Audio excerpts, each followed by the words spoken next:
ഓം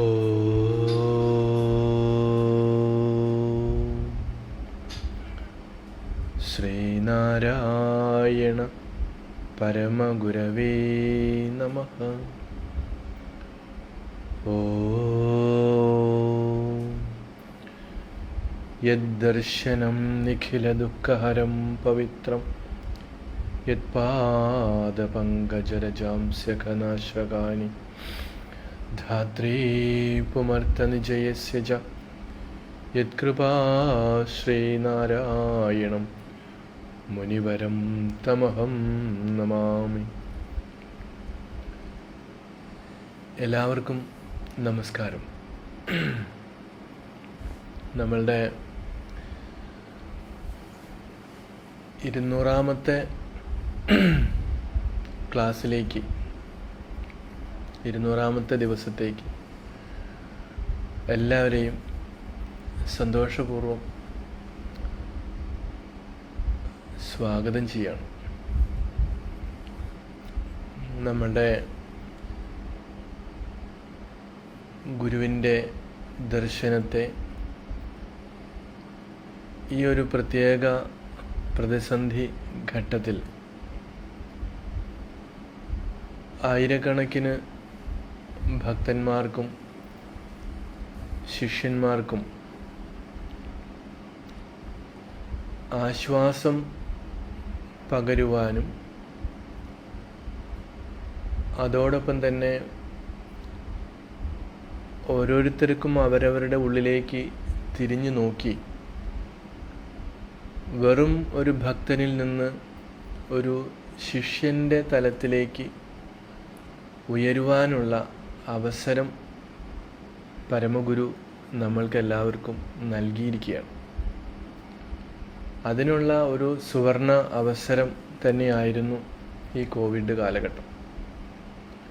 അതുകൊണ്ട് നമ്മുടെ ഈ 200ാമത്തെ ദിവസം, അല്ലെങ്കിൽ ഇതിൻ്റെ 200ാമത്തെ എപ്പിസോഡ് വളരെ അധികം പ്രാധാന്യമർഹിക്കുന്ന ഒരു ദിവസമാണ്. അപ്പോൾ ഈ ഒരു സന്തോഷ വേളയിൽ ശരിക്കും നമ്മളുടെ ഒരു ഉത്സവം പോലെ തന്നെ നമുക്ക് ഇതിനെ കാണാവുന്നതാണ്. ഈ സന്തോഷവേളയിൽ ഇത്രയും ദിവസങ്ങളിൽ പങ്കെടുത്ത ഓരോരുത്തർക്കും അവരവരുടേതായിട്ടുള്ള അനുഭവങ്ങളുണ്ട്. അവരുടെ ദുഃഖങ്ങൾക്ക് ശമനം വന്നതും അസുഖങ്ങളിൽ നിന്ന് മാറ്റങ്ങൾ ഉണ്ടായതും, അങ്ങനെ 100 അനുഭവങ്ങൾ ഓരോരുത്തർക്കും പറയാനുണ്ട്. ഇപ്പോൾ ചിലർ അതനുസരിച്ചിട്ടുള്ള മെസ്സേജുകൾ അയക്കാറുണ്ട്.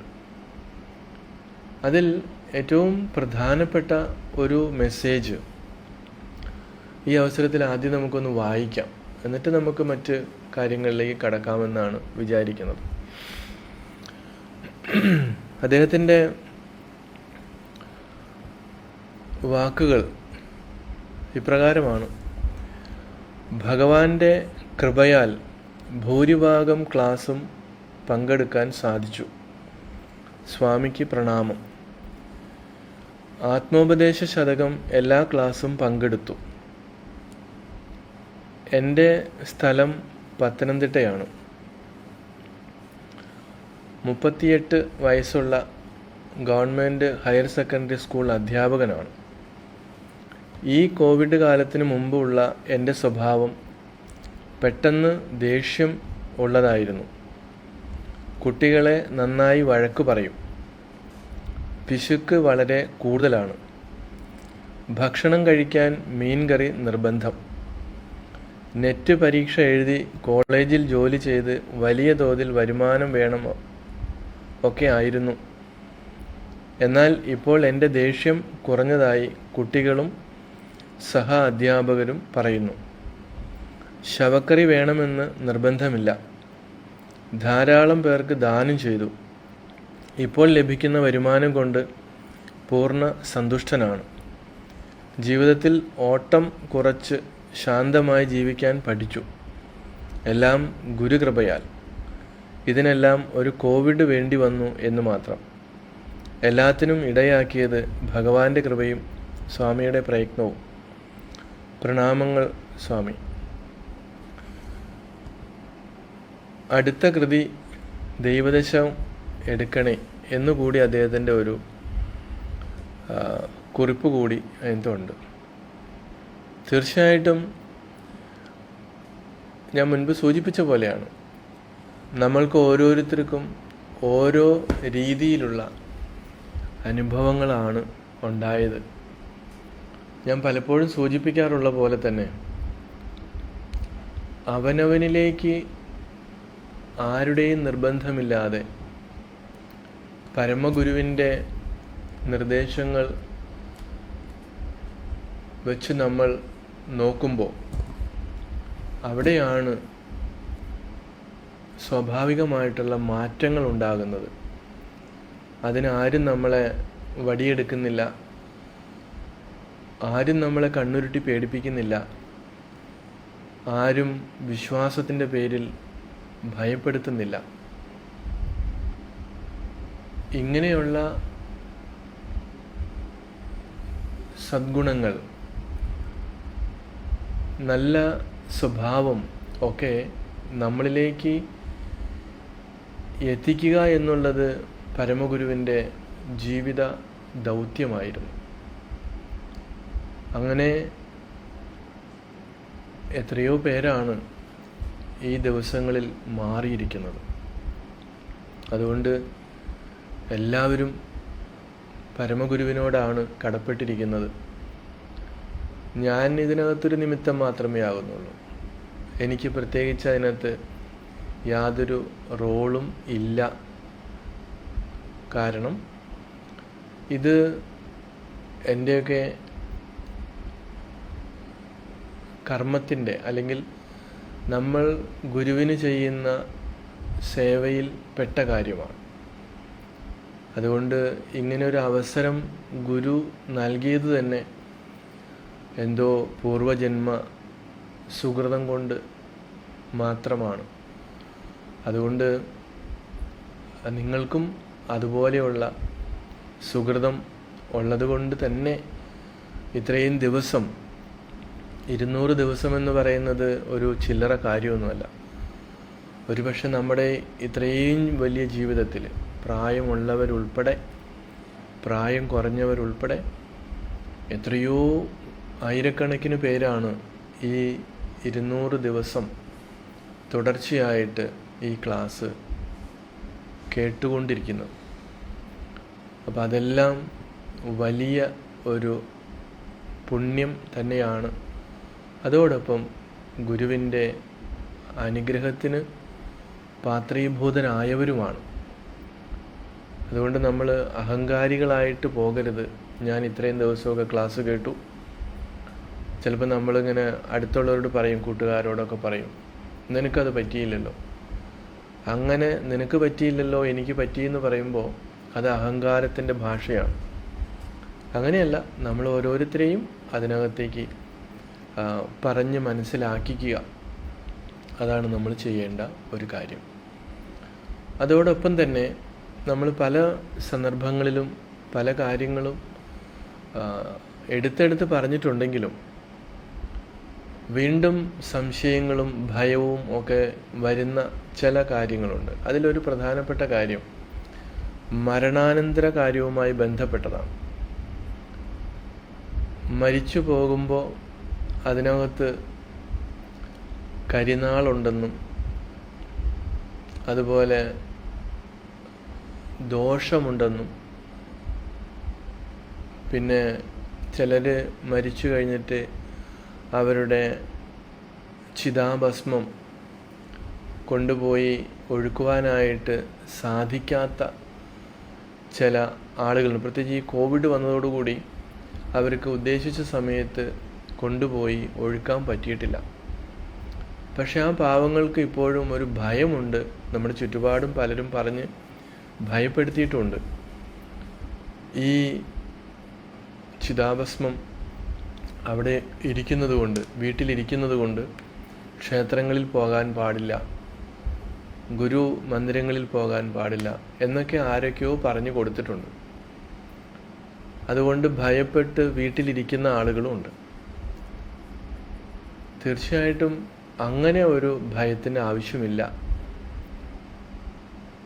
അങ്ങനെയൊക്കെ നമ്മൾ മരിച്ചുപോയ ആളുകൾ അവരുടെ ചിതാഭസ്മം അവിടെ ഇരിക്കുന്നു എന്ന് വിചാരിച്ചിട്ട് ക്ഷേത്രത്തിൽ പോകുന്നുണ്ട്, യാതൊരു ദോഷവുമില്ല. അവിടെയൊക്കെ പോയി നമുക്ക് നന്നായിട്ട് പ്രാർത്ഥിക്കാം. പ്രത്യേകിച്ച് മരിച്ചുപോയ ആൾക്ക് സദ്ഗതി, എത്രയും പെട്ടെന്ന് സദ്ഗതി ഉണ്ടാകട്ടെ എന്ന് നമുക്ക് പ്രാർത്ഥിക്കാം. നമ്മുടെ സമയം അനുസരിച്ച് നമ്മൾ അത് കൊണ്ടുപോയി എവിടെയാണോ നിമഞ്ജനം ചെയ്യാനായിട്ട് ഉദ്ദേശിച്ചിരിക്കുന്നത് അവിടെ കൊണ്ടുപോയി നിമഞ്ജനം ചെയ്യാം, പ്രശ്നമൊന്നുമില്ല. അതുപോലെ മരിച്ചുപോയ ആളുകൾക്ക് അന്ന് എന്തോ ദോഷമുണ്ട്, ഒരിക്കലും അങ്ങനെ ഒരു പ്രശ്നം ഉദിക്കുന്നില്ല. പഞ്ചമി ദോഷം എന്നൊക്കെ പറഞ്ഞിട്ട് ചിലർ പേടിപ്പിക്കുന്നുണ്ട്. ഞാൻ പറയുന്നത്, നമുക്ക് ഗുരുദേവനാണോ ഏറ്റവും വലിയ പ്രമാണമായിട്ട് നമുക്ക് അംഗീകരിക്കാൻ ഉള്ളത്, അതോ മറ്റ് ഇതിനെക്കുറിച്ച് ശാസ്ത്രീയമായിട്ട് അറിഞ്ഞുകൂടാത്ത ആളുകളാണോ? ഇതിലാണ് നമുക്കൊരു തീരുമാനം ഉണ്ടാകേണ്ടത്. ശ്രീനാരായണ ധർമ്മത്തിൽ വളരെ വ്യക്തമായിട്ടത് പറയുന്നുണ്ട്. അപ്പോൾ നമ്മുടെ ആ ഒരു സുഹൃത്ത് ചോദിച്ച അടുത്ത ക്ലാസ് ശിവശതകം വേണമെന്ന് പറയുമ്പോൾ ഇങ്ങനെ ചില വിഷയങ്ങൾ കിടക്കുന്നത് കൊണ്ട് ശ്രീനാരായണ ധർമ്മത്തെക്കുറിച്ച് വ്യക്തമായ ഒരു അവബോധം സാധാരണ ജനങ്ങൾക്ക് ഇല്ലാത്തത് കൊണ്ട് ഞാൻ വിചാരിക്കുന്നത്, നമ്മുടെ ഈ പുഷ്പാഞ്ജലി മന്ത്രങ്ങൾ 108 മന്ത്രം കഴിയുമ്പോൾ നമുക്ക് ശ്രീനാരായണ ധർമ്മം ആദ്യം തുടങ്ങി, ആദ്യത്തെ അധ്യായം തുടങ്ങി നമുക്കത് പൂർണ്ണമായിട്ട്, ഒരു പക്ഷേ ആരും അങ്ങനെ ശ്രീനാരായണ ധർമ്മം പൂർണ്ണമായിട്ട് ഇതുവരെയും പഠിപ്പിച്ചിട്ടില്ല എന്ന് തോന്നുന്നു. അതുകൊണ്ട് നമുക്ക് ഈ ക്ലാസ് കഴിയുമ്പോൾ അത് ഒന്ന് പഠിക്കാം. അപ്പോൾ നിങ്ങൾക്കും അതിന് ആധികാരികമായിട്ട് വീട്ടിൽ ആരെങ്കിലും പറഞ്ഞാലും, അത് മുതിർന്നവരായാലും ശരി, ശാന്തിമാരായാലും ശരി, തന്ത്രിമാരായാലും ശരി, അതുപോലെ SNDPയുടെയോ അല്ലെങ്കിൽ അതുമായിട്ട് ബന്ധപ്പെട്ട ആര് പറഞ്ഞാലും നിങ്ങൾക്ക് വ്യക്തമായിട്ട് സംശയത്തിനിടവരാത്ത രീതിയിൽ ശ്രീനാരായണ ധർമ്മത്തിൽ ഇന്നതൊക്കെയാണ് പറഞ്ഞിരിക്കുന്നത്. അപ്പോൾ നമുക്ക് ആ രീതിയിൽ ഉത്തരം പറയാൻ പറ്റണം. അതുകൊണ്ട് അടുത്ത നമ്മുടെ ക്ലാസ് എന്ന് പറയുന്നത് ശ്രീനാരായണ ധർമ്മത്തെക്കുറിച്ചുള്ള ഓരോ ശ്ലോകങ്ങൾ നമുക്ക് വായിക്കാം, അതിൻ്റെ അർത്ഥം മനസ്സിലാക്കാം. അങ്ങനെ നമ്മുടെ ജീവിതത്തിൽ നമുക്ക് അതും ഒന്ന് കരസ്ഥമാക്കാനായിട്ട് ശ്രമിക്കാം. നമുക്ക് കോവിഡ് ഉണ്ടായാലും ഇല്ലെങ്കിലും നമ്മുടെ ഈ ശിവഗിരി TV-യിലൂടെ നമ്മുടെ ക്ലാസ് ഇങ്ങനെ തന്നെ തുടർന്നു കൊണ്ടുപോകാൻ തന്നെയാണ് മഠത്തിൻ്റെ തീരുമാനം. കൂടാതെ നമ്മുടെ ശിവഗിരി തീർത്ഥാടനവും ഒരു പക്ഷേ 8 ദിവസം, അതായത് 8 വിഷയങ്ങളെക്കുറിച്ചാണ് ഗുരു നമ്മളോട് പഠിക്കുവാനും പഠിപ്പിക്കുവാനും ഒക്കെ പറഞ്ഞിട്ടുള്ളത്. 8 വിഷയങ്ങളിൽ പാണ്ഡിത്യമുള്ള ആളുകളെ വിളിച്ച് സംസാരിപ്പിക്കണമെന്ന്. പക്ഷേ ഈ വർഷം നമുക്ക് ചിലപ്പോൾ 3 ദിവസവും അതുപോലെ തീർത്ഥാടനം ആ രീതിയിൽ നടത്താൻ സാധിക്കില്ല. കോവിഡിൻ്റെ ഒരു വ്യാപനം ഉള്ളതുകൊണ്ടാണ്. അപ്പോൾ മഠം സാമാന്യമായിട്ട് തീരുമാനിച്ചിരിക്കുന്നത് ഓരോ ദിവസവും ഓരോ വിഷയത്തെക്കുറിച്ച് ദീർഘമായിട്ടുള്ള പണ്ഡിതന്മാർ എടുക്കുന്ന പ്രഭാഷണങ്ങൾ, അത് വീട്ടിലിരുന്ന് നിങ്ങൾക്ക് കേൾക്കാവുന്ന ഇതിലാണ്. അപ്പം അതിൻ്റെ ഒരു കൃത്യമായിട്ടുള്ള ഒരു രൂപരേഖ ഈ ആഴ്ചയിൽ തന്നെ ശിവഗിരി മഠത്തിൽ നിന്ന് നിങ്ങളെയൊക്കെ അറിയിക്കും. പത്രത്തിൽ ന്യൂസ് വരും, ശിവഗിരി ന്യൂസ് റൗണ്ടപ്പിലും അതിനെക്കുറിച്ച് വരും. എങ്കിലും ഇപ്പോൾ അത് ഓർത്തിപ്പോൾ സൂചിപ്പിച്ചത് മാത്രമാണ്. അപ്പോൾ നമ്മൾക്ക് എപ്പോഴും എല്ലാത്തിനും ഒരു പ്രമാണമായിട്ട് നമ്മൾ സ്വീകരിക്കേണ്ടത് ശ്രീനാരായണ ഗുരുദേവൻ്റെ വചനങ്ങളെയാണ്. അതിൽ ശ്രീനാരായണ ധർമ്മത്തിൽ എന്താണ് പറയുന്നത്, അതുപോലെ ഗുരുവിൻ്റെ കൃതികളിലൂടെ എന്താണ് പറയുന്നത്, നമുക്ക് നമ്മുടെ വ്യക്തിപരമായ ജീവിതവും അതുപോലെ തന്നെ നമ്മുടെ കുടുംബവും നമ്മുടെ ചുറ്റുപാടുമുള്ള സുഹൃത്തുക്കളും അതുപോലെ ബന്ധുക്കളും അവർക്കൊക്കെ നമുക്ക് ഈ കാര്യങ്ങൾ പറഞ്ഞു കൊടുക്കാനും കൂടി സാധിക്കണം. അങ്ങനെ ഒരു സമത്വ സുന്ദരമായ ഒരു ലോകം നമുക്ക് കെട്ടിപ്പടുക്കുവാനായിട്ട് ഗുരുദർശനത്തിലൂടെ നമുക്ക് സാധിക്കണം. മറ്റുള്ളവരെ ബോധിപ്പിക്കാൻ വേണ്ടിയിട്ടല്ല, മറിച്ച് അത് നമ്മുടെ കർത്തവ്യമാണ്. ആ ഒരു രീതിയിലേക്ക് നമ്മൾ കാര്യങ്ങൾ മനസ്സിലാക്കി പോകണം. ഇതോടൊപ്പം നമ്മളുടെ ദൈനംദിന ജീവിതത്തിൽ നമുക്ക് ഉണ്ടാകേണ്ട ആ ഒരു അടുക്കും ചിട്ടയും, ഇപ്പോൾ 85 മന്ത്രങ്ങളാണ് നമ്മൾ പഠിച്ചത്. അപ്പോൾ മിക്കവാറും എല്ലാവരും വീട്ടിൽ ഈ മന്ത്രങ്ങൾ ചൊല്ലി അർച്ചന ചെയ്യുന്നുണ്ട്. നമ്മൾക്ക് അതിലൂടെ ഉണ്ടാകേണ്ട ഒരു അടുക്കും ചിട്ടയും കൊണ്ടുവരാൻ പറ്റണം. കുട്ടികൾക്കൊക്കെ ഇത്രയും മന്ത്രം ചൊല്ലുവാനായിട്ട് സമയക്കുറവുണ്ട് എങ്കിൽ, മുൻപ് സൂചിപ്പിച്ച പോലെയാണ്, ഒരു 27 പ്രാവശ്യമെങ്കിലും ഗുരുവിൻ്റെ മൂലമന്ത്രം കൃത്യമായിട്ട് ജപിക്കുക. ഇപ്പോൾ ലോക്ക്ഡൗൺ ആയതുകൊണ്ട് സമയം ഇല്ല എന്ന് പറയാൻ പറ്റത്തില്ല, സമയമുണ്ട്. അപ്പോൾ രാവിലെയും വൈകുന്നേരവും 27 പ്രാവശ്യം ഗുരുവിൻ്റെ മന്ത്രം കൃത്യമായിട്ട് നമ്മൾ ജപിക്കുക എന്നുള്ളതാണ്. വലിയവരെല്ലാം ഈ 108 മന്ത്രങ്ങളും കൃത്യമായിട്ട് ചൊല്ലുക. അങ്ങനെ നമുക്ക് ഒരു ടെൻഷൻ ഇല്ലാതെ, ഇപ്പോൾ നമ്മൾ ഇത്രയൊക്കെ മന്ത്രങ്ങൾ പഠിച്ചപ്പോൾ എങ്ങനെ നമുക്ക് ടെൻഷൻ ഒഴിവാക്കാം എന്നുകൂടി നമ്മൾ പഠിച്ചു. പിന്നെ നമ്മുടെ ദൈനംദിന ദുഃഖങ്ങളും ദുരിതങ്ങളും, അല്ലേ, അസുഖത്തിൽ നിന്നുണ്ടാകുന്ന ദുഃഖങ്ങൾ, പല രീതിയിലുള്ള പ്രശ്നങ്ങളുണ്ട്. അതിനൊക്കെ നമുക്ക് ആശ്രയം, അതിനെയൊക്കെ നമുക്ക് ഇല്ലാതാക്കുവാൻ, നമുക്ക് ആത്മബലം തരുവാനായിട്ട് ഗുരുവിന് സാധിക്കും. ആ പ്രശ്നങ്ങളൊക്കെ വളരെ നിസ്സാരമായിട്ട് നമുക്ക് ഇല്ലാതാക്കാനും പറ്റും. അങ്ങനെ ധാരാളം പേർ ഈ ക്ലാസ് കേൾക്കുന്നവർ തന്നെ പറഞ്ഞിട്ടുണ്ട്.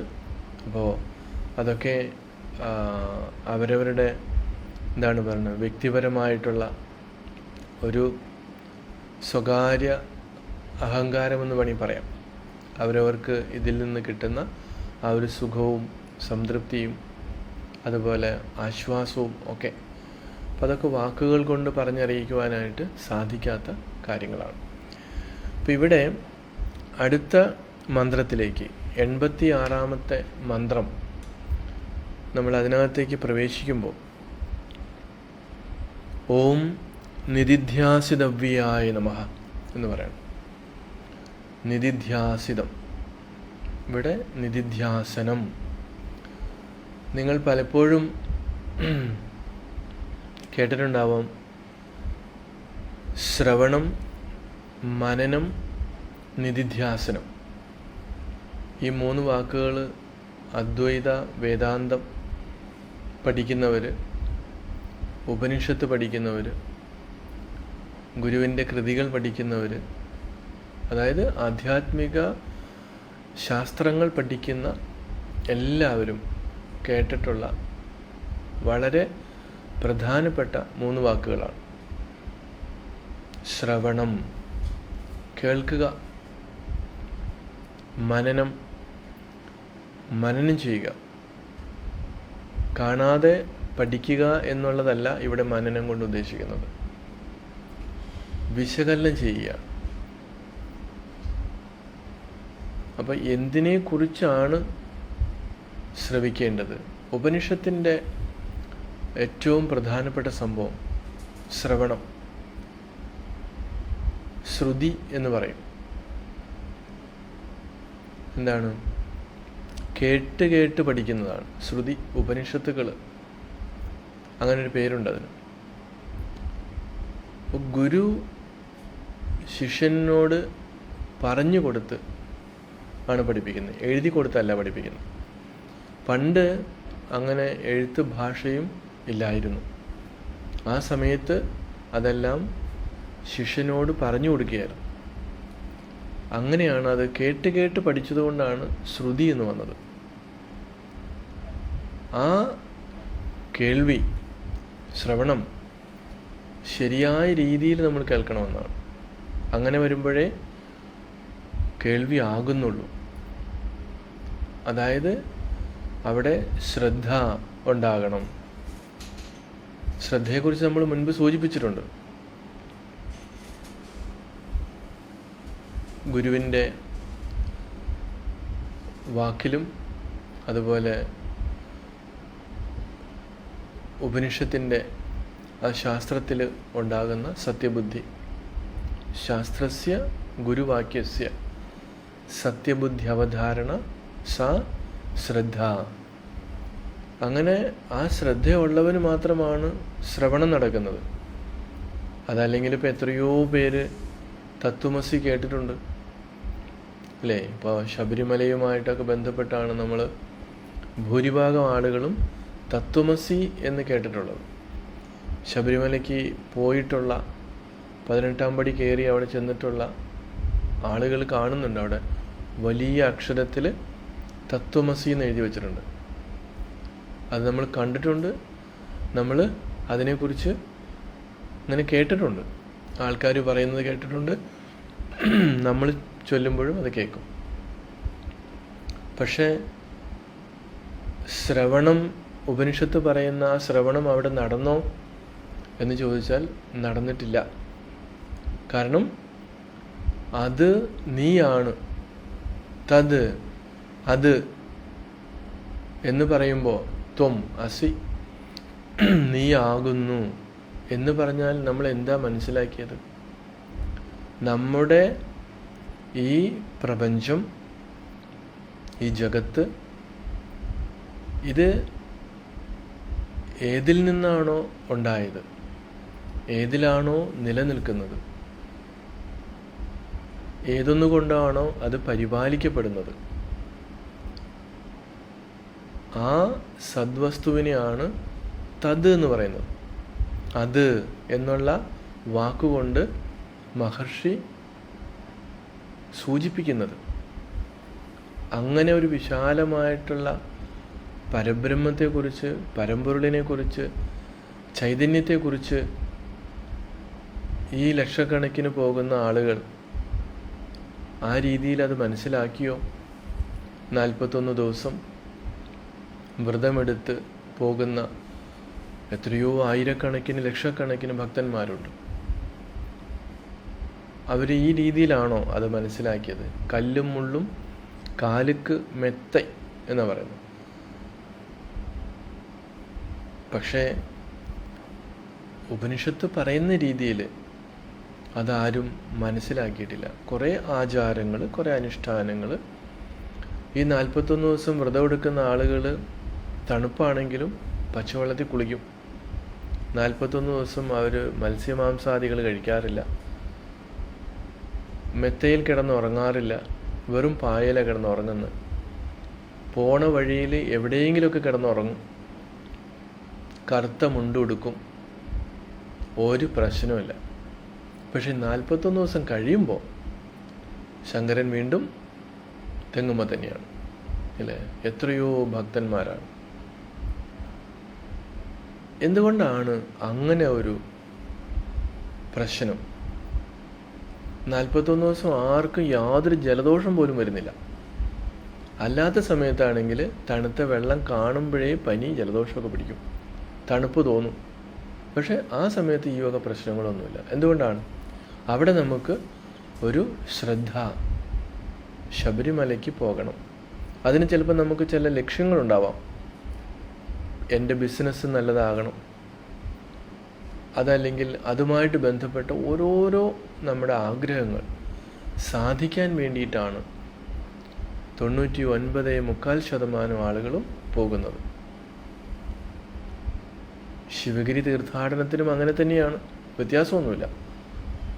എവിടെയൊക്കെ തീർത്ഥാടനം നടത്താൻ പോകുന്നുണ്ടോ അവിടെയൊക്കെ ഈ ഒരു ലക്ഷ്യമാണ് ആളുകളിൽ മുന്നിട്ട് നിൽക്കുന്നത്. അത് കണ്ടിട്ടാണ് ഗുരു പറഞ്ഞത്, അങ്ങനെ ആകാൻ പാടില്ല തീർത്ഥാടനം. മറിച്ച് ആ തീർത്ഥത്തിൽ അടനം ചെയ്യുമ്പോൾ അവരിൽ ഉണ്ടാകേണ്ട മാറ്റങ്ങൾ, ശ്രദ്ധ, ഇപ്പോൾ ഭൗതികമായിട്ടും ആത്മീയമായിട്ടും അവരിൽ മാറ്റങ്ങൾ ഉണ്ടാകണം. വെറുതെ അവിടെ പോയി കുളിച്ച് വൃത്തിയില്ലാതെ ആ അഴുക്ക് വെള്ളത്തിലൊക്കെ കുളിച്ച് മുങ്ങി അങ്ങനെ ഇങ്ങനെയൊക്കെ ആയിട്ട് അങ്ങനെയല്ല വരേണ്ടത്. അതുകൊണ്ട് ഗുരു 8 ലക്ഷ്യങ്ങളെക്കുറിച്ച് കൃത്യമായിട്ട് ഗുരു പറഞ്ഞു. വിദ്യാഭ്യാസവും ശുചിത്വവും, അങ്ങനെ കൃഷിയും കച്ചവടവും ശാസ്ത്ര സാങ്കേതിക വിദ്യ ഒക്കെ 8 വിഷയങ്ങൾ കൃത്യമായിട്ട് ഗുരു പറഞ്ഞിരിക്കുകയാണ്. ഇത് നമ്മളും അതുപോലെ അനുസരിക്കുന്നുണ്ടോ? ഇതാർക്ക് വേണ്ടിയാണ് ഇതൊക്കെ പറയുന്നത്? അപ്പോൾ ഈ ശ്രവണം ശരിയായ രീതിയിൽ നമ്മളിലും സംഭവിക്കുന്നില്ല. ആധ്യാത്മികമായിട്ടുള്ള വിദ്യയിൽ മാത്രമല്ല, സാധാരണ ആ വിദ്യയിൽ പോലും നമ്മുടെ ശ്രവണം നടക്കുന്നില്ല എന്നുള്ളതാണ്. അങ്ങനെ നടക്കുന്നുണ്ട് എങ്കിൽ, അല്ലെങ്കിൽ നടന്നിരുന്നു എങ്കിൽ, ഇന്ന് നമ്മുടെ ഈ കൊറോണ വൈറസുമായിട്ട് ബന്ധപ്പെട്ട ഇത്രയും ഭീകരമായ ഒരവസ്ഥ കേരളത്തിലും വരത്തില്ല, അതുപോലെ തന്നെ മറ്റ് സ്ഥലങ്ങളിലും വരത്തില്ല. നമ്മുടെ അത്രയും ശ്രദ്ധയില്ലാത്തതല്ല, ഇത്രയും ഡെവലപ്പ് ചെയ്യാത്ത എത്രയോ ചെറിയ രാജ്യങ്ങളുണ്ട്. അവിടെയൊന്നും ഈ കോവിഡ് ബാധിച്ചിട്ടില്ല. ഇനി ചെറിയ രാജ്യങ്ങൾ, ശ്രദ്ധിക്കുന്ന രാജ്യങ്ങളുണ്ട്. ഉദാഹരണം ശ്രീലങ്ക പോലെയുള്ള, അവിടെയൊക്കെ എത്ര നീറ്റായിട്ടാണ് അവർ കാര്യങ്ങൾ ചെയ്യുന്നത്. നമ്മൾക്ക് മലയാളികൾ പ്രത്യേകിച്ച് ഇപ്പോൾ ഇവിടെ കൂടുതലാണ്. എന്തുകൊണ്ടാണ്? നമ്മൾ ശ്രദ്ധയില്ലാത്തവർ. നമ്മളെല്ലാം വളരെ മടിയന്മാരായിട്ട്, ശുചിത്വ ബോധം നമുക്ക് വളരെ കുറവാണ്. നമ്മുടെ പൈതൃകത്തെക്കുറിച്ച് നമുക്ക് അങ്ങനെയുള്ളൊരു അവബോധമൊന്നുമില്ല. അപ്പോൾ ഇവിടെയൊക്കെ സംഭവിച്ചിരിക്കുന്നത് ശ്രവണം ശരിയായ രീതിയിൽ നടക്കുന്നില്ല എന്നുള്ളതാണ്. അപ്പോൾ ഈ ശ്രവണത്തെ ശരിയായ രീതിയിൽ നമ്മൾ കണക്കിലെടുക്കുമ്പോൾ, ആ ശ്രദ്ധ കൊണ്ടുവരുമ്പോഴാണ് നമ്മളിൽ മാറ്റങ്ങൾ ഉണ്ടാകുന്നത്. ചെറിയ തലത്തിൽ നമുക്ക് മാറ്റങ്ങൾ ഉണ്ടാക്കിയെടുക്കാൻ പറ്റുന്നില്ല എങ്കിൽ, ഏറ്റവും സൂക്ഷ്മമായിട്ടുള്ള ആ തലത്തിലേക്ക് നമുക്കിത് മാറ്റിയെടുക്കാൻ ബുദ്ധിമുട്ടാണ്. അതുകൊണ്ട് സാക്ഷാത്കാരം നേടിയ ഗുരുക്കന്മാർ, ഋഷിമാർ പറയുന്ന കാര്യങ്ങളിൽ 100% നമുക്ക് ശ്രദ്ധ ഉണ്ടാകണം.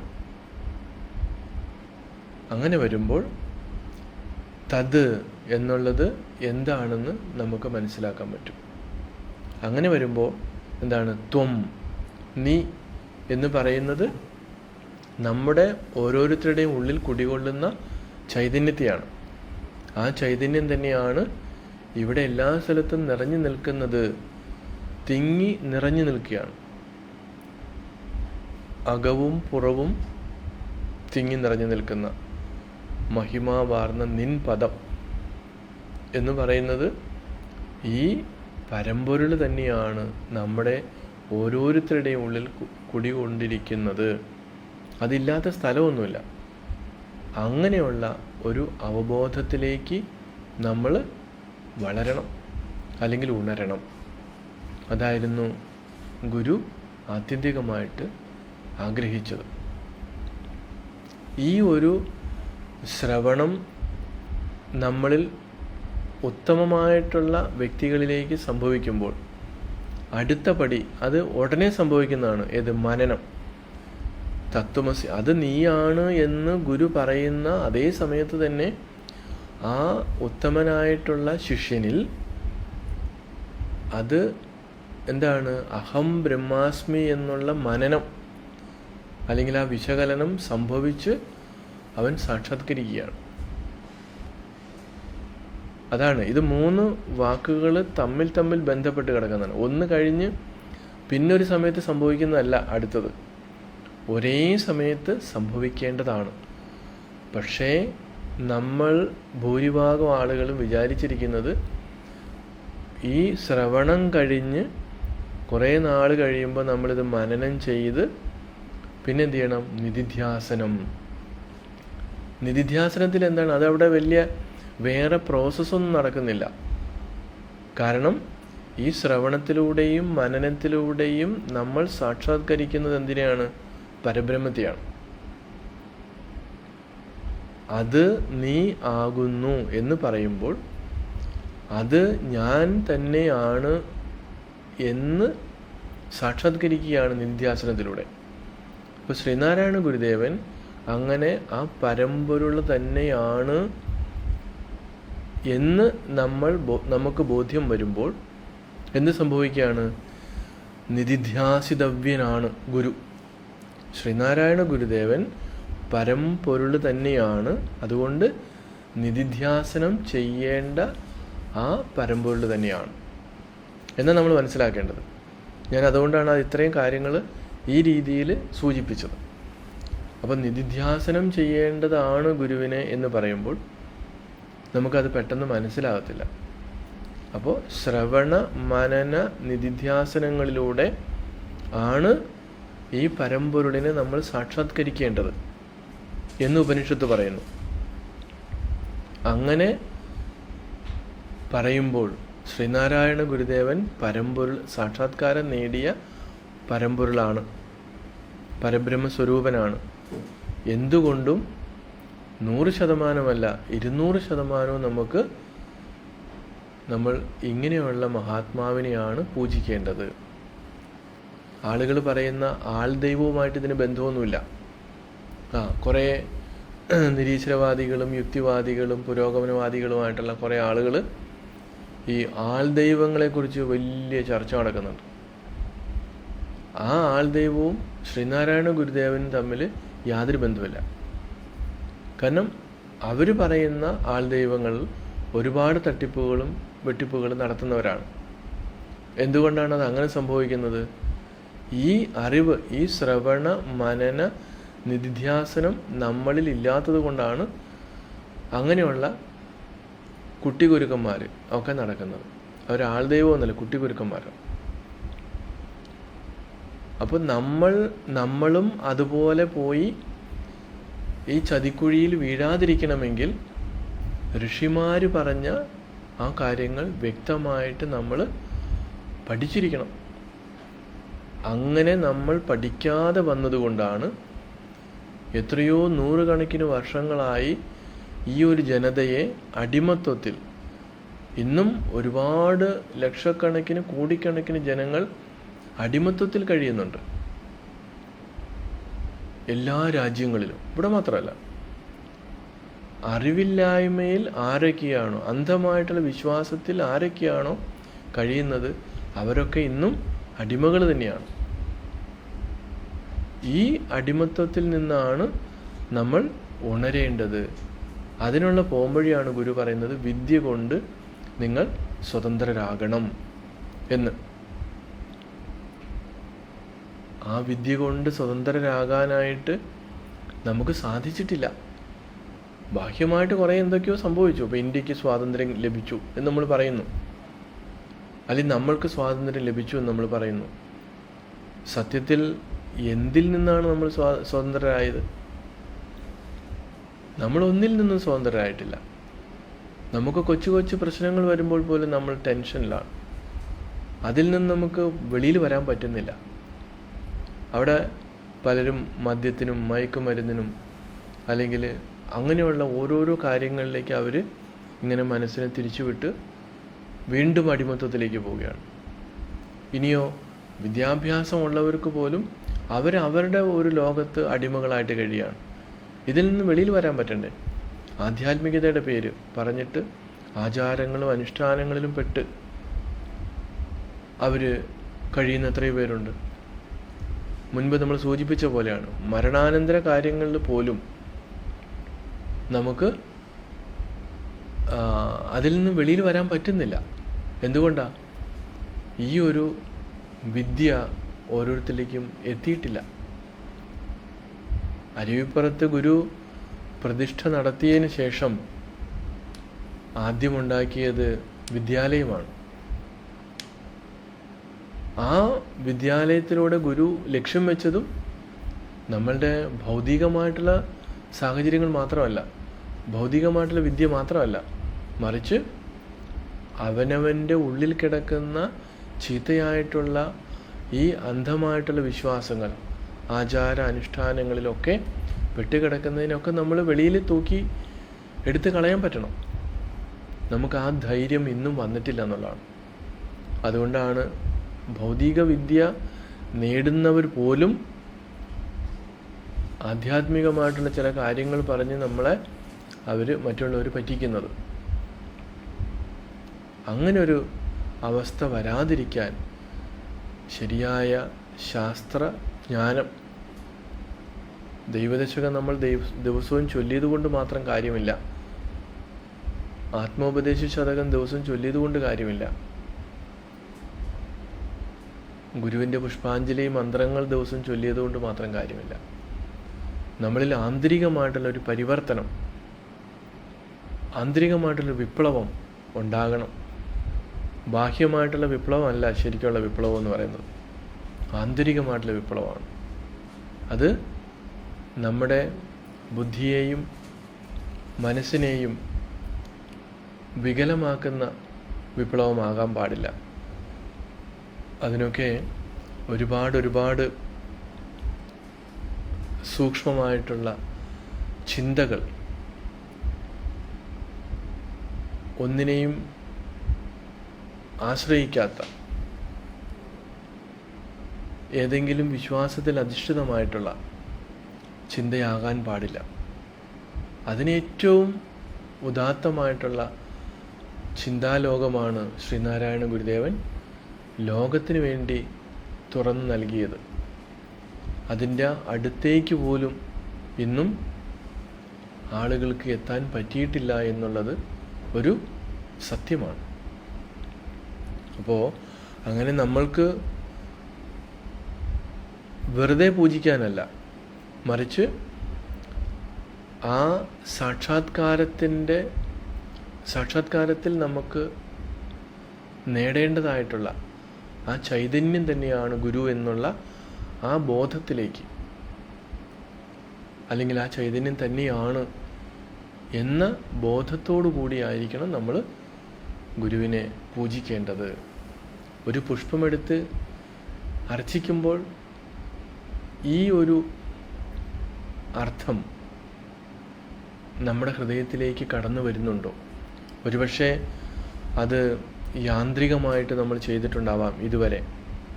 ഇനി നമ്മൾ എടുക്കുമ്പോഴോ ചൊല്ലുമ്പോഴോ അതിൻ്റെ പൂർണ്ണമായിട്ടുള്ള രീതിയിലേക്ക് അർത്ഥം നമുക്ക് മനസ്സിലായില്ലെങ്കിലും, ആ ഭാവം നമ്മൾക്ക് വന്നില്ലെങ്കിലും, നിരന്തരമായിട്ടുള്ള അഭ്യാസം കൊണ്ട്, അഭ്യാസേന തു കൗന്ദേയ വൈരാഗ്യേണ ച ഗൃഹ്യതേ, നിരന്തരമായിട്ടുള്ള അഭ്യാസം കൊണ്ടും വൈരാഗ്യം വിഗതരാഗമാണ്. മറ്റുള്ളവനെ ഉപദ്രവിക്കുക എന്നുള്ള വൈരാഗ്യമല്ല, മറിച്ച് സംസ്കൃതത്തിൽ പറയുന്നത് ഈ വെളിയിലുള്ള വസ്തുക്കളിൽ, നശിച്ചു പോകുന്ന വസ്തുക്കളിൽ രാഗമില്ലായ്മ, അതിനകത്ത് അടുപ്പമില്ലായ്മ, ആസക്തിയില്ലായ്മ. അപ്പോൾ ഇങ്ങനെ നിരന്തരമായിട്ട് ഇതിനെക്കുറിച്ചുള്ള വിശകലനത്തിലൂടെ നമ്മളിൽ സംഭവിക്കുന്നതാണ്.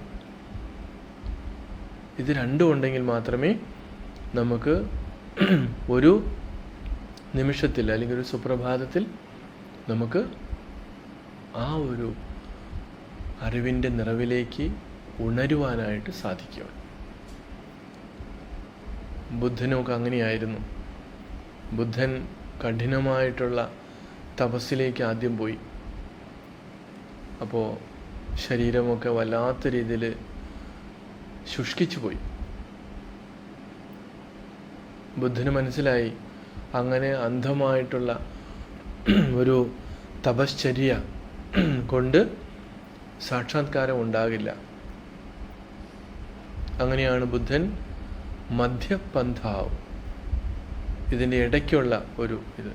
അമിതമായിട്ട് കഴിക്കാൻ പോയാലോ നമ്മുടെ മനസ്സും ബുദ്ധിയൊക്കെ മന്ദീഭവിച്ചു പോകും.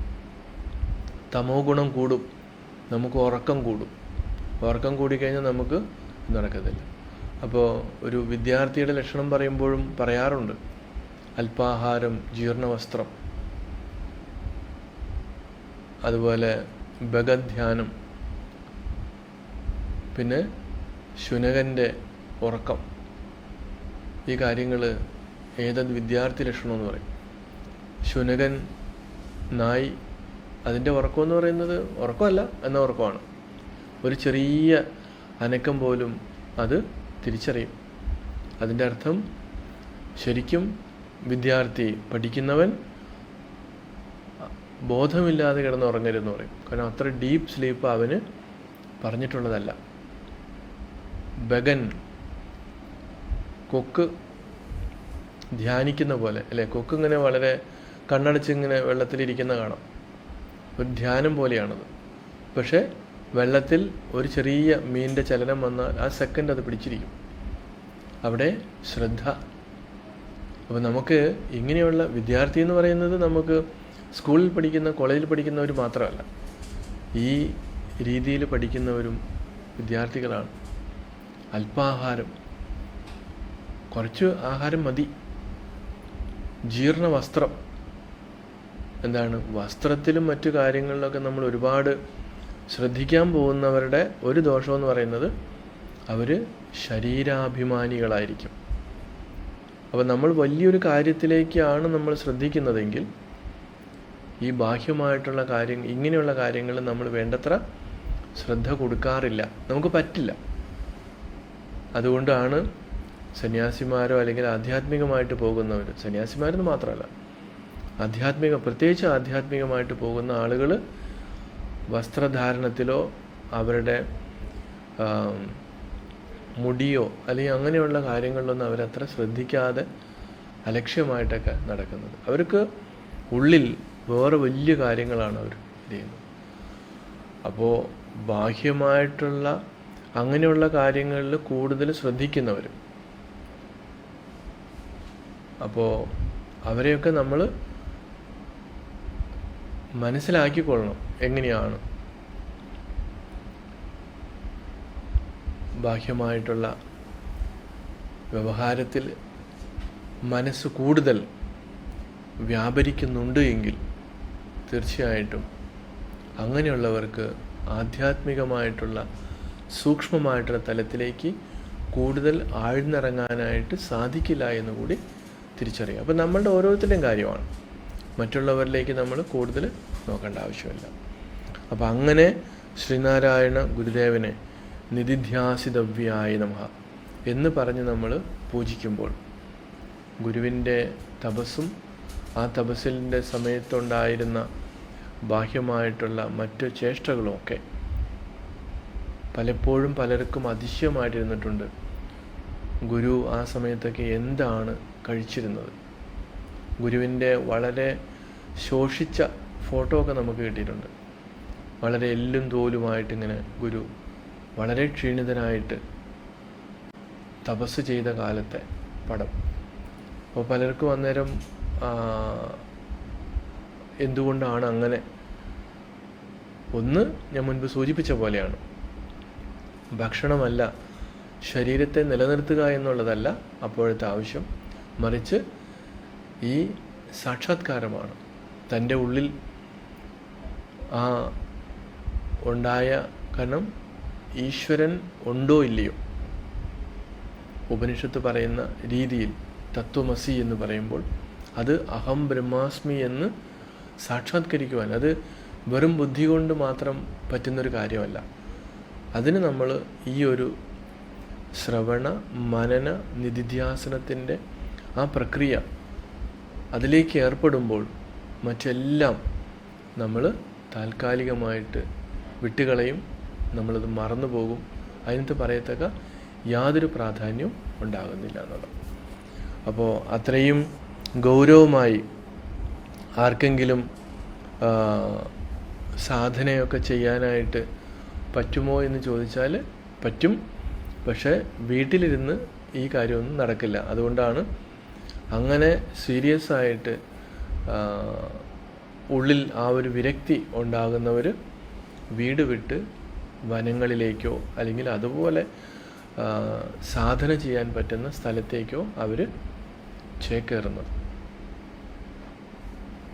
അത്ര തീവ്രമായിട്ടുള്ള വിരക്തിയുള്ളവർ എപ്പോഴും, ഇപ്പോൾ ഗുരു പോയത് മരുത്വാ മലയിലേക്കാണ്. ആ മലയുടെ ഏറ്റവും മുകളിലുള്ള ആ ഗുഹയിൽ ഏകാന്തമായിട്ടുള്ള ധ്യാനത്തിലേക്ക്. അവിടെ ആരും നമ്മൾ കൂട്ടുപിടിക്കുന്നില്ല, അതിൻ്റെ ആവശ്യമില്ല, അത് നമുക്ക് ശല്യമാണ്. ഓരോരുത്തർക്കും അവരവരുടേതായിട്ടുള്ള കർമ്മങ്ങൾ ആണുള്ളത്. അപ്പോൾ ഗുഹയിൽ എത്രയോ നാളുകളുടെ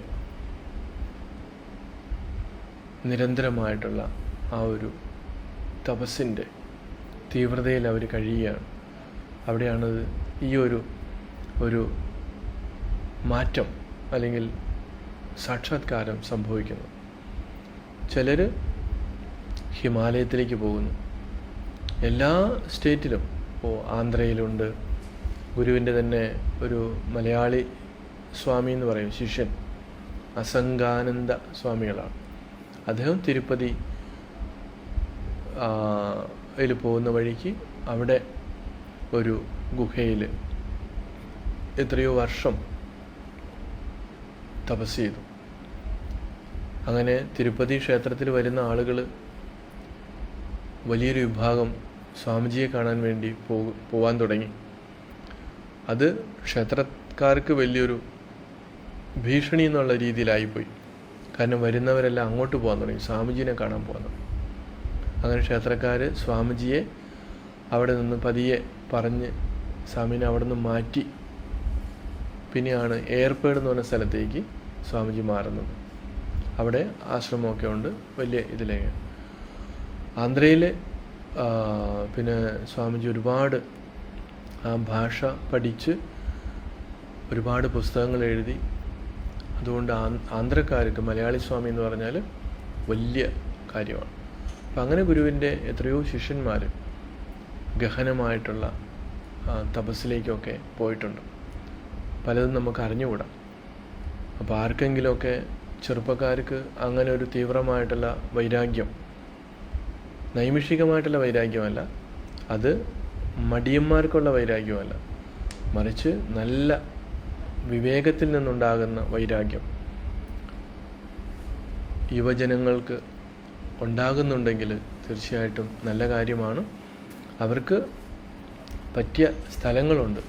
ഇപ്പോൾ നമുക്ക് അരുവിപ്പുറം ഗുരു തപസ് ചെയ്ത സ്ഥലമാണ്, അതുപോലെ മരുത്വാമലയുണ്ട്.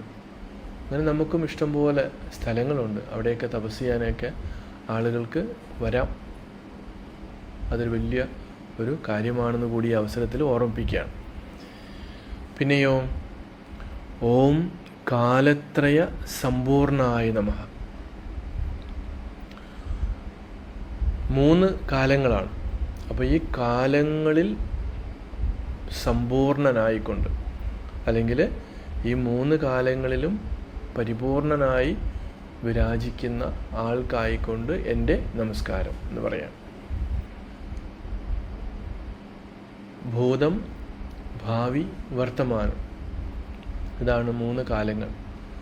ഈ കാലം എപ്പോഴും മാറിക്കൊണ്ടിരിക്കുന്നതാണ്.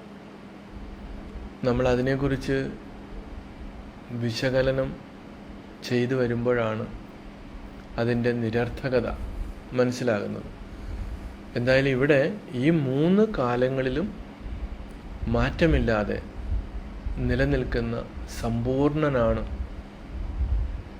ഈ ചൈതന്യം, ഗുരു എന്ന് പറയുന്നത്. അപ്പോൾ ഒരു ശ്രീനാരായണ ഗുരു എന്ന് പറയുന്ന ബാഹ്യമായിട്ട് നമ്മൾ കാണുന്ന ആ രൂപത്തെ അല്ല ഇവിടെ നമ്മൾ കാണേണ്ടത് എന്നുകൂടി മനസ്സിലാക്കണം. അവിടെ ഈ കാലത്തിനും സാക്ഷിയായിട്ട് ഇരിക്കുന്നത്. കാരണം ഈ ഭൂതവും ഭാവിയും ഒക്കെ നിരന്തരം മാറിപ്പോയിക്കൊണ്ടിരിക്കുന്നതാണ്. കഴിഞ്ഞ കാലം എവിടേക്ക് പോയി എന്ന് ചോദിച്ചാൽ നമുക്കൊരു ഉത്തരമില്ല. ഇനി വരാൻ പോകുന്ന കാലത്തെക്കുറിച്ച് എന്തെങ്കിലും പറയാനോ പറ്റത്തില്ല. പക്ഷേ ഈ മാറ്റങ്ങളൊക്കെ തിരിച്ചറിയുന്നതോ മാറാതെ നിൽക്കുന്ന ഒന്നാണ് താനും. അതാണ് അതിൻ്റെ ഒരു സൂക്ഷ്മമായിട്ടുള്ള വ്യത്യാസം എന്ന് പറയുന്നത്. ഈ മാറ്റങ്ങൾ നിരന്തരമായിട്ട് മാറിക്കൊണ്ടിരിക്കുന്നതിനെ തിരിച്ചറിയണമെങ്കിൽ മാറാത്ത ഒന്ന് വേണം. അതിനെയാണ് നമ്മൾ സാക്ഷി എന്ന് പറയുന്നത്. അപ്പോൾ ഇവിടെ ഈ 3 കാലങ്ങളിലും സമ്പൂർണനായിട്ട് നിൽക്കുന്നത് ആ സാക്ഷി ചൈതന്യമാണ്. നമ്മളുടെ വേറൊരു ഉദാഹരണം പറഞ്ഞു കഴിഞ്ഞാൽ, നമ്മളുടെ ചെറിയ ഓർമ്മ വയ്ക്കുന്ന പ്രായം, ആ പ്രായത്തിൽ ആ ചെറിയ പ്രായം മാറി ശരീരം, മനസ്സ് ഇതൊക്കെ മാറുന്നുണ്ട്. യൗവനാവസ്ഥയിലേക്ക് വരുമ്പോൾ വീണ്ടും ശരീരം മാറുന്നു. പ്രായമാകുമ്പോൾ, വാർദ്ധക്യമാകുമ്പോൾ ശരീരമൊക്കെ ചുക്കിച്ചുളുങ്ങി വേറൊരു രീതിയിലേക്ക് മാറുന്നു. ഈ ഇത് നമ്മളൊരു 3 ഡിവൈഡ് ചെയ്ത് കഴിഞ്ഞാൽ ഇത് 3 കാലമാണ്. ഇതിനെ യാതൊരു മാറ്റവുമില്ലാതെ, യാതൊരു വികാരവുമില്ലാതെ സാക്ഷിയായിട്ട് ഈ ശരീരത്തിൽ തന്നെ വർത്തിക്കുന്ന ഒന്നാണ് ഞാൻ എന്ന് പറയുന്നത്. ഞാൻ.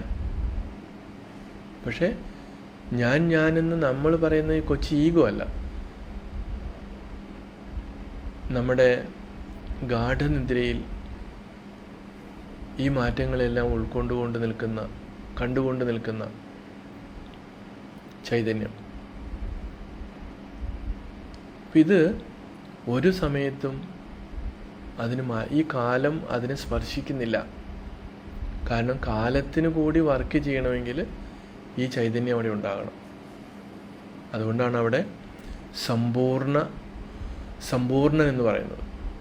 ഈ 3 കാലത്തിനെയും പൂർണ്ണമായിട്ട് ഉൾക്കൊണ്ടുകൊണ്ട് അതിന് സാക്ഷിയായിട്ട് വർത്തിക്കുന്ന, കാലദേശാധിവർത്തി എന്നുകൂടി പറയുന്ന അങ്ങനെയുള്ള ചൈതന്യത്തിനായിക്കൊണ്ട് എൻ്റെ നമസ്കാരം എന്നാണ് പറയുന്നത്. അപ്പോൾ നമ്മൾ ഓരോ മന്ത്രത്തിലൂടെയും നമ്മളിങ്ങനെ സൂക്ഷ്മമായിട്ട് വിശകലനം ചെയ്യുന്നതോടൊപ്പം അത് നമ്മുടെ ദൈനംദിന ജീവിതത്തിൽ എങ്ങനെയാണ് ബന്ധപ്പെട്ട് നിൽക്കുന്നത്, നമ്മുടെ സ്വഭാവ രൂപീകരണത്തിൽ ഈ അറിവുകൾ എങ്ങനെയാണ് നമ്മൾ ഉപയോഗപ്പെടുത്തേണ്ടത് എന്നൊക്കെ ഇതിലൂടെ നമുക്ക് മനസ്സിലാക്കാൻ പറ്റുന്നതാണ്. ഈ കാലത്തിനകത്ത് നശിച്ചു പോകുന്ന ഈ ശരീരത്തിലേക്ക്, അല്ലെങ്കിൽ ശരീരത്തിൻ്റെ ആവശ്യങ്ങൾക്ക് വേണ്ടി, ശരീരത്തെ സംരക്ഷിക്കാൻ വേണ്ടി എത്രയോ സമയവും പണവും എനർജിയും നമ്മൾ ചെലവഴിക്കുന്നു. പക്ഷേ ഇതിനകത്ത് വസിക്കുന്ന ആ ചൈതന്യം ഇതിൽ നിന്ന് വിട്ടുപോകുമ്പോഴാണ് ഇത്രയും കാലം ആവശ്യമില്ലാതെ നമ്മൾ ചെലവഴിച്ച പണത്തിനും അതുപോലെ എനർജിക്കും യാതൊരു വിലയുമില്ലാതായി പോകുന്നു. പക്ഷേ ഇത് നശിച്ചു പോകുന്നതാണെങ്കിലും ഇത് നശിച്ചു പോകുന്നതിന് മുൻപ് നശിക്കാത്ത ആ ചൈതന്യമാണ് എൻ്റെ ശരിക്കുള്ള സ്വരൂപമെന്ന് തിരിച്ചറിഞ്ഞ് നമ്മൾ ബോധപൂർവം ആ ശരീരത്തെ ഉപേക്ഷിക്കുമ്പോൾ അവിടെ നഷ്ടപ്പെടുന്ന ഒരു പ്രതീതിയില്ല. മറിച്ച് അതും എന്താണ്, ആ പരമ്പൊരുളിൻ്റെ സൂക്ഷ്മമായിട്ടുള്ള ഭാവം തന്നെയാണ് എന്ന് നമുക്ക് തിരിച്ചറിയാൻ പറ്റും. മാറ്റങ്ങൾ ഓരോ സെക്കൻഡിലും സംഭവിക്കുമ്പോൾ, വരാൻ പോകുന്നതാണെങ്കിലും കഴിഞ്ഞു പോയതാണെങ്കിലും ഇപ്പോൾ നടന്നുകൊണ്ടിരിക്കുന്നതാണെങ്കിലും, അവിടെയൊക്കെ നമ്മൾക്ക് അടിപതറാതെ നമുക്ക് നിൽക്കാൻ പറ്റണമെങ്കിൽ ഈ ഒരു അവബോധം നമുക്ക് ഉണ്ടാകണം. ആ അവബോധത്തോടു കൂടിയാണ് ഗുരു ഇവിടെ സശരീരനായി ജീവൻ മുക്തനായി കഴിഞ്ഞു പോയത്. ആ തെളിച്ചത്തിലാണ് ഗുരു ഗദ്യപ്രാർത്ഥനയിൽ സൂചിപ്പിക്കുന്നത്. നമ്മൾ പലപ്പോഴും അത് എടുത്തു പറയാറുണ്ട്. അതെന്തുകൊണ്ടാണ് അങ്ങനെ പറയുന്നതെന്ന് വെച്ചാൽ, ഇത് വീണ്ടും വീണ്ടും നമുക്ക് ഉറയ്ക്കാൻ വേണ്ടിയിട്ടാണ്. അത് നിങ്ങളിൽ പലരും അത് എപ്പോഴും കേട്ടിട്ടുള്ളതാണ്. നാം ശരീരമല്ല, അറിവാകുന്നു. അപ്പോൾ ഈ അറിവാണ് സമ്പൂർണമായിട്ടുള്ള ആ ചൈതന്യ സ്വരൂപം. ഇനി ഇതൊക്കെ ഇല്ലാതെ പോയാലും നാം ഇപ്രകാരം പ്രകാശിച്ചുകൊണ്ട് തന്നെയിരിക്കും എന്നൊക്കെ പറയണമെങ്കിൽ അത് ഏതിൻ്റെ വെളിച്ചത്തിലാണ്, എന്തിൻ്റെ ഉറപ്പിലാണ്? അപ്പം അങ്ങനെ ഒരു മഹാഗുരു, അങ്ങനെ ആ ഒരു പരബ്രഹ്മ സ്വരൂപൻ ഒരു ശരീരമെടുത്ത് ഇവിടെ വന്ന് നമ്മളെ രക്ഷിക്കാൻ വേണ്ടി ഇത്രയൊക്കെ കാര്യങ്ങൾ ചെയ്തിട്ടും നമ്മൾ അതിനകത്ത് ശ്രദ്ധ കൊടുക്കാതെ, അത് ശരിയായ രീതിയിൽ കേൾക്കാതെ വീണ്ടും ഇവിടെ ഭിക്ഷാന്തേഹികളായിട്ട് അലഞ്ഞു തിരിഞ്ഞ് നടക്കുകയാണ്. അവിടെയാണ് നമ്മുടെ വിവേകം ശരിയായി പ്രവർത്തിച്ചില്ലല്ലോ എന്നുള്ള തിരിച്ചറിവ്. ഒരുപക്ഷെ മറ്റേ അദ്ദേഹം പറഞ്ഞ പോലെയാണ്, നമുക്കൊരു കൊറോണ കാലം വേണ്ടി വന്നു ഈ തിരിച്ചറിവുകൾക്ക്. അപ്പം അത് അദ്ദേഹത്തിൻ്റെ മാത്രം തിരിച്ചറിവല്ല, നമ്മളുടെ ഓരോരുത്തരുടെയും തിരിച്ചറിവായി അത് മാറണം. മാറിയില്ലെങ്കിൽ വീണ്ടും മഹതീ വിനഷ്ടി, അത് മഹത്തായ നഷ്ടമാണ്. അങ്ങനെ ഈ മൂല്യം എന്താണ്, ഇത്രയും നമുക്ക് അപൂർവമായി ലഭിച്ച ഈ മനുഷ്യജന്മം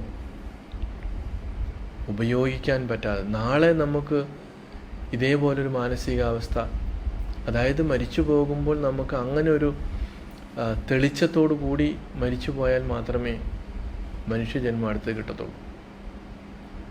നേരെ മറിച്ച് നമ്മൾ കുശുമ്പും കുന്നായ്മയും സ്വാർത്ഥതയും ഇനിയും ആഗ്രഹങ്ങൾ അതുപോലെ ഒരുപാട് ബാക്കി വെച്ചുകൊണ്ടാണ് മരിക്കണമെങ്കിലോ അടുത്ത ജന്മം ഇങ്ങനെ തന്നെ കിട്ടണമെന്ന് യാതൊരു ഉറപ്പുമില്ല.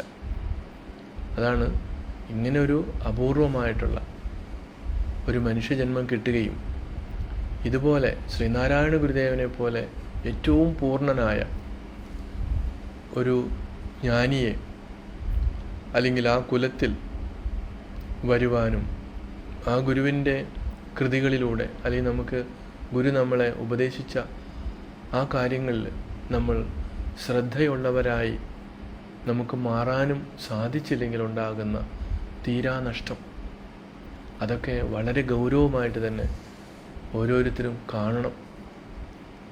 അങ്ങനെ കാണുമ്പോഴാണ് നമുക്കും നമ്മുടെ സന്തതി പരമ്പരകൾക്കും അല്ലെങ്കിൽ ലോകത്തിന് തന്നെയും ഒരു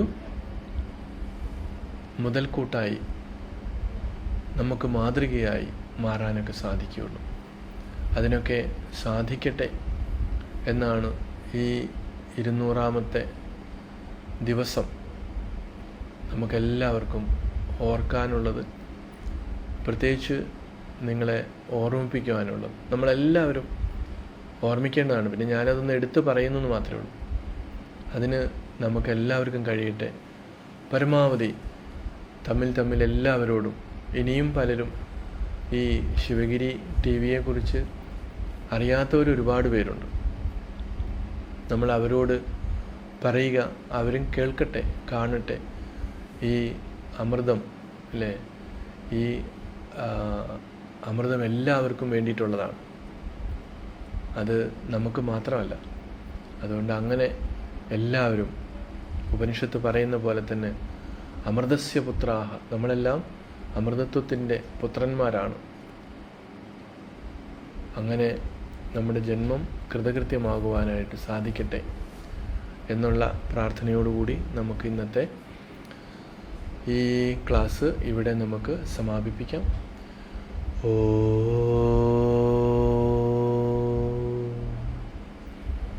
സർവേ ഭവന്തു സുഖിനഃ, സർവേ സന്തു നിരാമയാഃ, സർവേ ഭദ്രാണി പശ്യന്തു, മാ കശ്ചിത് ദുഃഖഭാഗ് ഭവേത്.